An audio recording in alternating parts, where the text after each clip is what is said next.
EAMCET exam కి అంతా ready అయింది. ఇవాళ ఉదయం 10 గంటలకి జరగనున్న ఎగ్జామ్ కి ఏర్పాట్లు పూర్తి చేశారు అధికారులు. సిటీలో ఈసారి ఎగ్జామ్ సెంటర్ల సంఖ్య పెంచారు. గతేడాది 4 జోన్లుంటే ఈసారి 8 జోన్లకు పెంచారు. ట్రాఫిక్ కారణంగా సెంటర్ల సంఖ్య పెంచామంటున్నారు. పరీక్షకి గంట ముందే సెంటర్లోకి ఎంట్రీ ఉంటుంది.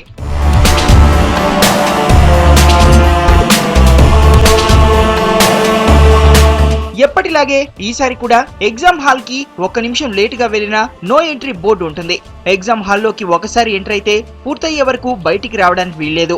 బ్లాక్ లేదా బ్లూ పెన్ ను మాత్రమే వినియోగించాలి. Calculator, digital watch, mobile phone వంటి ఎలక్ట్రానిక్ పరికరాలు నాట్ అలౌడ్. మంచినీళ్ల బాటిల్ కూడా వెంట తెచ్చుకోవాల్సిన అవసరం లేకుండా ఏర్పాట్లు చేశామంటున్నారు అధికారులు.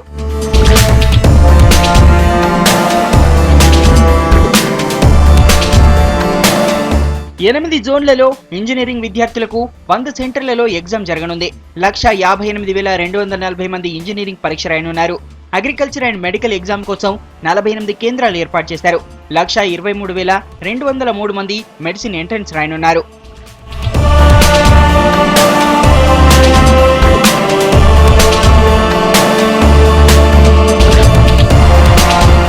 ఉదయం 10 గంటల నుంచి 1 గంట వరకు ఇంజనీరింగ్, మధ్యాహ్నం 2 గంటల 30 నిమిషాల నుంచి 5 గంటల 30 నిమిషాల వరకు మెడికల్ ఎగ్జామ్ జరగనుంది. ఎంసెట్ రాసే విద్యార్థుల కోసం 325 ప్రత్యేక బస్సులు నడపనుంది ఆర్టీసీ.